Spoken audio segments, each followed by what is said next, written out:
এইটাই কি গেট সোনারন্দি? হ্যাঁ হ্যাঁ, রাজবাড়ির গেট এটা? রাজবাড়ির গেট এটা। এই তো পাতা পুতা। আর ওইটা ওটা নাচঘর বলে না। নৃত্যশালা। এখানে হাতির শালা, ঘোড়ার শালা, নাচঘর অনেক রুক কিছু আছে। রুক ছিল। রুক রুক রুক রুক, একটু পাথরটা দেখি। ওয়ালের ইটের থিকনেস কত পাতলা, 3 আঙ্গুল। কাটা কি গাছটায়? এটা যে কি কে জানে বাবা। হ্যাঁ? গেট এটা বিশাল উঁচু। এমন টাইমে আসলাম যে বৃষ্টি ভোগা বৃষ্টি।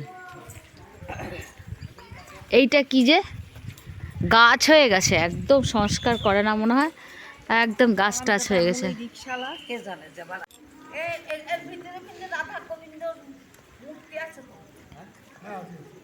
দেখো সদানন্দ নাকি সানন্দা ধাম অনাথ আশ্রম, এটা একটা অনাথ আশ্রম। 2005-এ এটা খোলা হয়েছে রাজবাড়ি, সোনারন্ধি রাজবাড়ির সালারের উদ্দেশ্যে।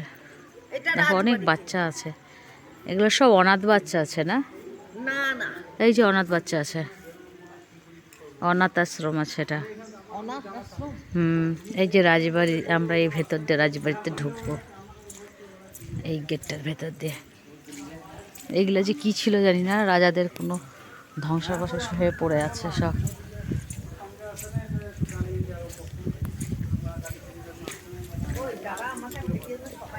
না না, এই দেখো রাজবাড়ি। রাজবাড়িটাকে কিছুটা সংস্কার করে অনাথ আশ্রমটা মনে হয় বানিয়েছে। দেখো পুরনো দিনের দরজা জানলাগুলো, সেই বড় বড় জানলাগুলোকে আটকে দিয়েছে সব সেদে দিয়ে প্লাস্টার পলিশ করে। আর এই যে একটা মন্দির আছে, জানি না কিসের মন্দির, শিব মন্দিরই যতদূর দেখে মনে হচ্ছে, দেখছি।